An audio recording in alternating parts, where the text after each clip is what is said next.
Hi friends, இது ஒரு குட்டி கதை தான். இது எப்படி இருக்குன்னு பார்த்துட்டு கமெண்ட்ல சொல்லுங்க.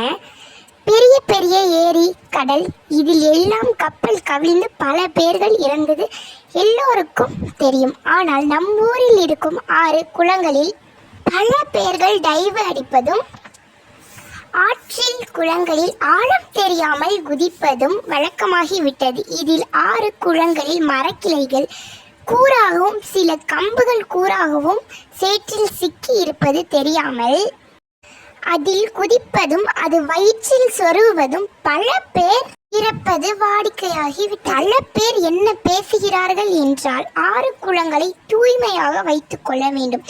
கம்புகள் மரக்கிளைகள் ஆற்று குளங்களில் போடக்கூடாது.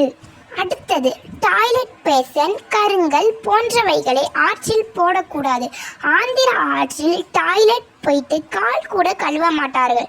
சொம்பினில் தண்ணீர் கொண்டு போய்தான் கால் கழுவுவார்கள். தமிழகத்தில் 6 குளங்களை தூய்மையாக வைத்துக் கொள்ளுங்கள். பாதுகாப்பாக ஆற்றில் குளங்களில் குளிக்குமாறு அனைவரிடமும் கூறுங்கள்.